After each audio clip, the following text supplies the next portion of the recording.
Hello, my name is Marce Garcia and I'm a PhD candidate in the Spanish and Portuguese department at the University of California, Davis. Today I'm going to present part of my investigation that focuses on tourism and its effects in the city of Barcelona, Spain. As you can see, the title of my presentation is Drawing as Protest, Reinterpretations of Urban Space in Barcelona through Graphic Novels. The growth of the tourism industry in cities has become a problem in metropolises all over the world. Venice, a city of 60,000 inhabitants, received 5 million visitors in 2017. In San Francisco's Mission District, rent is on the rise because of gentrification processes, which are displacing the neighborhood's long-term Latino community. As a way of protesting, residents created murals in the city walls, like this one, that portrays a giant robot made out of houses for rent, which defends the neighborhood from property speculation. Unfortunately, the murals are now a tourist attraction that brings even more interest of real estate investment groups to the neighborhood. In Barcelona's Parkway, residents took over the pavement to write graffiti that read, "Tourists go home and tourism kills the city." The slogan became popular and is now on buildings of every neighborhood in the city. I study all of these phenomena, focusing on how local governments and global financial powers invest in cities and convert them in leisure destinations.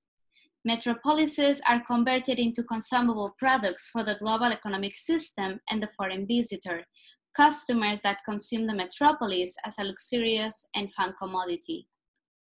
I examine this through the analysis of cultural and artistic materials, and I focus in Barcelona as a paradigmatic case of this trend. Today, I will present two graphic novels that comment on the recent urban modifications developed in Barcelona. The short graphic story Marce Mystery, published in 2011, and Barcelona, Vagabundos de la Chatarra, published in 2015. Both graphic novels represent a form of protest to how the local government focused all of their economic, social, and cultural resources on the tourism industry. The references to tourism in both stories are a critique to the current planning in the city that converts the metropolis into a commodity for the tourists to consume. I argue that the authors defend that looking at the city like a product capable of attracting wealth is no longer valid for long-term residents and low-income citizens like immigrants who have been suffering the consequences of commodification and gentrification in their neighborhoods for far too long. First, I will comment on Marce Mystery, which is a short graphic story written by Corominas and Martín Pardo in the graphic novel Barcelona TM. Barcelona TM is a compilation of 33 stories about the city, a lot of them focused on the urban changes the city has gone through because of tourism. Marc is the protagonist of the story. He's a muscular private eye who works in Barcelona. The private eye in Marce Mystery is reminiscent of the masculine tough detectives of pulp magazines, very popular from the 1920s to the 1950s. In fact, the cover of the short graphic story represents a pulp magazine cover, as can be seen here. The presence of the detective's office, the act of smoking, and the hat are all elements of pulp imaginary. However, there is an important deviation in this cover from traditional pulp magazines. The attention is on the male body instead of the female body. As can be seen in this Raymond Chandler's pulp magazine cover, covers usually included women to attract the men that consume these magazines. This focus on the male body is a signal of the author's intention to parody the genre and using it in a critical way. Marc's body in the graphic novel is facing the window of his office, which directly looks at the Sagrada Familia, the famous temple and touristic destination in Barcelona, a detail that the authors reveal in page 3. His intense gaze tells us that the temple is his object of desire, in fact, his object of sexual desire. This is made even clearer in page 3, which shows a detective looking at the temple, which is sketched as a woman laying on her back with her legs open and her vagina exposed. Later on, in the middle of page 3, Marce's attention turns from the Sagrada Familia to Lucille, the woman who has hired him to solve her brother's murder. She's completely naked, just as him, and the temple looking out his window. After Lucille and Marc have sex, a white strip precedes the turning of the story from imagination to reality. At this point, we discover that the private eye does not exist. In reality, Marc is an architect who has lost his mind and is confined in a psychiatric unit. He is sick and debilitated, really different from the detective he was imagining to be. Out of his window, he's still looking at the Sagrada Familia. His desire for the temple continues to be strong in real life.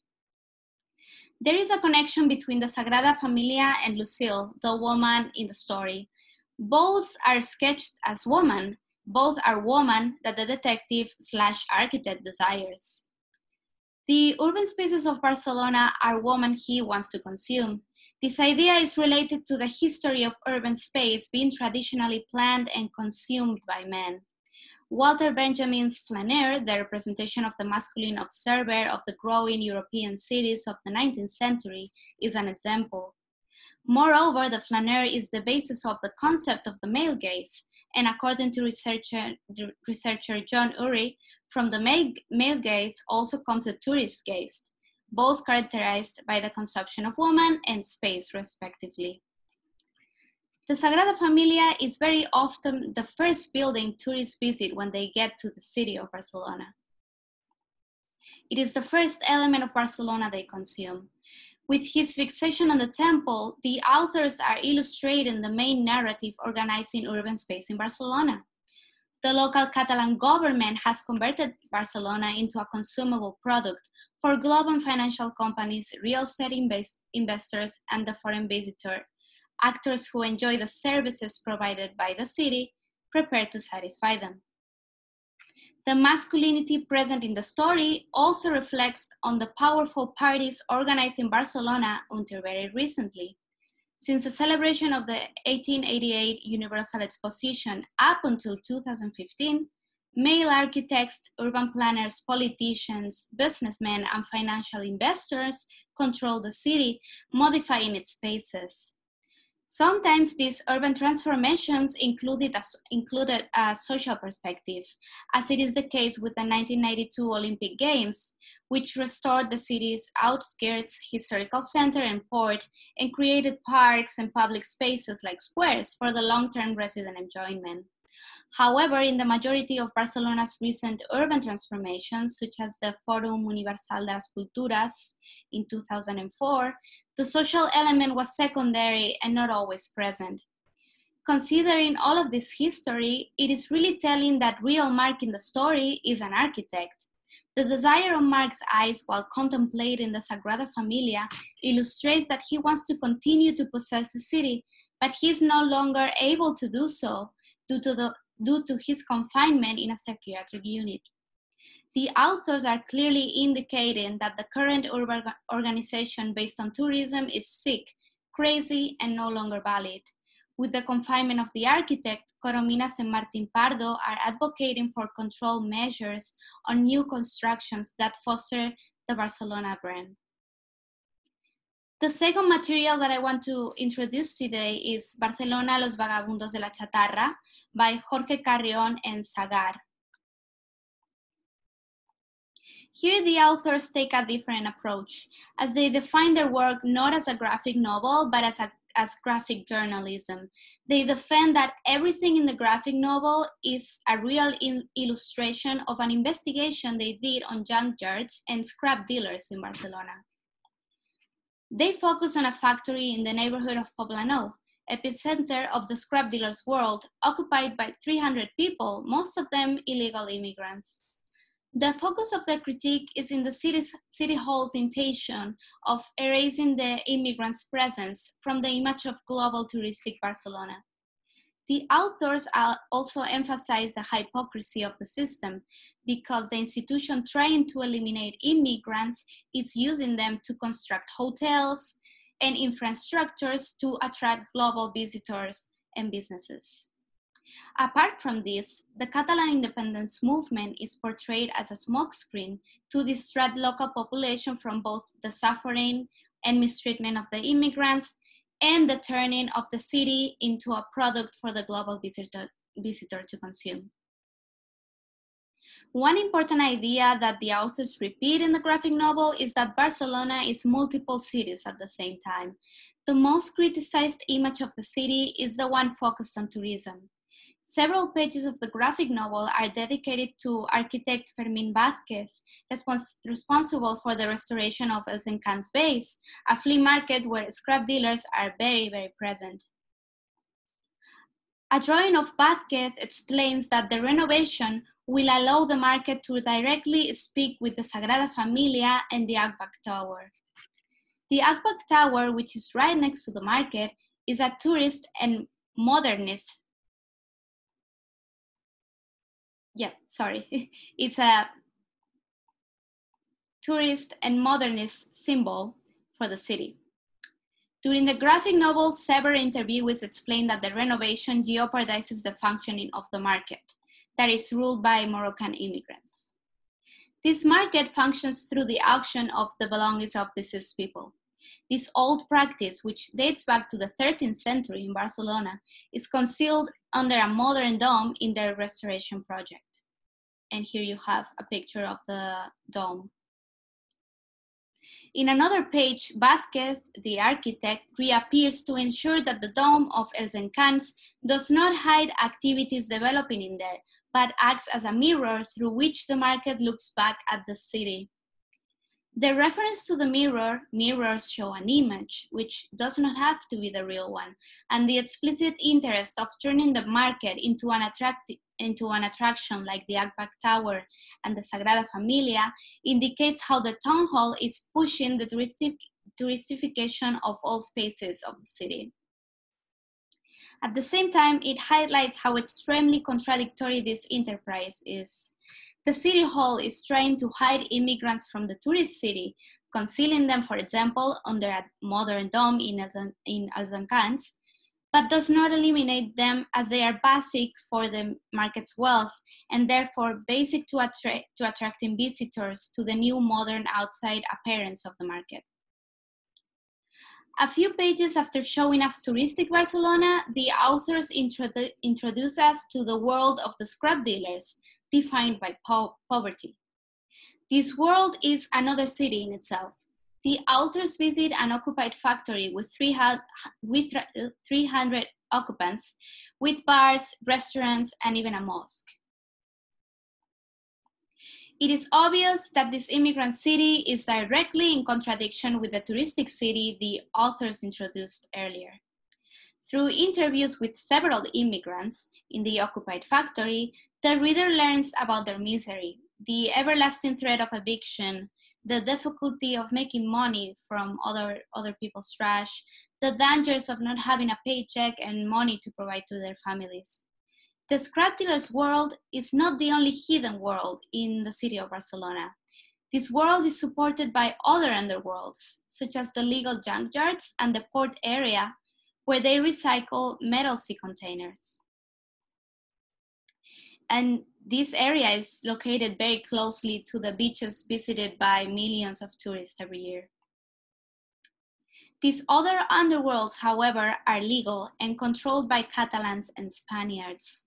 Through their interviews, it seems clear that Catalans and Spaniards doing the same work as the immigrants are in a far better position solely because of their nationality. The city holds support to the legal scrap dealers and junkyards, while they ignore the immigration situation on purpose, is another idea the authors want to pinpoint.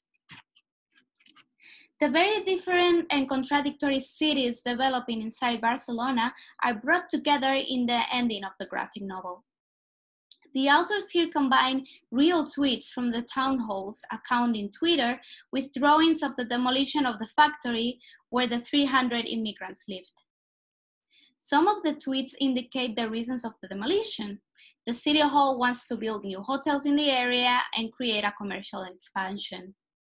Other tweets indicate that the evicted immigrants were offered temporary homes and a folder with information on resources. One of the last strips is a panoramic view of Barcelona from the sea. In the water, there is a boat carrying metal, and the real tweet that accompanies this image says that all beaches in Barcelona are in a good state to swim. This depiction conveys two different cities clashing together. The town hall tweet shows how the touristic narrative is sponsored through social media to population and foreign visitors, while the boat carrying metal into one of the most touristic spaces, the port area, hides an incredible dark reality for immigrants residing in the metropolis. The touristic renovation of the city is not the only cover-up for the immigrants' misery. In some strips of the graphic novel, the authors refer to the Catalan independence movement as a smokescreen to divert the residents' attention. At the beginning of the comic, there is a drawing of an independence demonstration, as we can see by the Catalan flags waving in the air. At the bottom of the page, in black and white, there is an immigrant, a scrap dealer, passing through the space with his trolley. The contrast between the black and white scrap dealer and the color of the rest of the image indicate the invisibility and vulnerability of the immigrant population. None of the demonstrators is looking at the scrap dealer, which showcases how the independence claims might be utilized as a smokescreen to distract the Catalan population from internal issues, such as the very needed regularization of the illegal junkyards. As the city strives to become a perfect leisure destination, immigrants are progressively eliminated or moved to non-touristic locations. At the same time, their bodies build a city that wants to eliminate them. The authors show the demolition of the occupied factory and indicate that the workers doing it are all Black.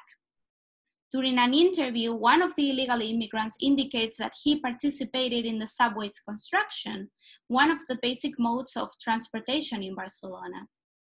These ideas highlight the hypocrisy of the economic, social, and cultural context at the time of the graphic novel's publication. The touristic enterprise hurts the immigrants' population, and both the local population and the local town hall look the other way. As the authors mention in different parts of the comic, and I quote, "The immigrants were invisible until I started actively looking at them." But ignoring the situation has not proven useful, as the touristic narrative of the city is not only affecting immigrants, but also many Catalan and Spanish residents of low economic status. There were more than 4,000 evictions per year between 2015 and 2017 in Barcelona, not only of immigrants, but also of local residents. The turning of historical neighborhoods into touristic destinations has affected neighbors and businesses that are forced to leave their homes and spaces for them to be converted into a chic restaurant or a souvenir shop. While portraying the immigrants' misery is certainly an important element of the graphic novel, the authors denounce the touristic enterprise of the city and also indicate the possible powerful implications of uniting both immigrants and local residents in fighting against the commodification of the city. 4 years after the publication of Marc Mystery, the first graphic story that I commented, and 2 months after the publication of Barcelona, Los Vagabundos de la Chatarra, Ada Colau, the first woman to become mayor in Barcelona, took office. Before becoming mayor, Colau was an anti-austerity supporter that was very active during the demonstrations of the 2008 economic crisis and the 15M movement. All of this is important because she has been the first mayor in Barcelona to restrain the power of the tourism industry. In 2017, she issued a law that temporarily ceased the construction of new hotels and the issuing of licenses for tourist apartments. In December 2019, the town hall finalized the first public housing construction made of recycled sea containers in downtown Barcelona. The apartment complex, cheap and fast to build, is a temporary housing for evicted families and fills empty lots that would have contributed to gentrification. With these promising initiatives, Colau is tackling the housing crisis in the most touristic neighborhoods and trying to return public space to citizens from the hands of global economic financial companies and the tourism industry. Her initiatives have been the first political responses to the anti-touristic claims, such as the ones I presented today in these two graphic novels. Thank you very much for listening to my virtual presentation. If you have any comments or suggestions about my presentation, or you would like to continue the discussion I just started, I would be glad to get in contact with you through my email, which is on the screen right now. Thank you again. And here you have the sources of the images that I showed.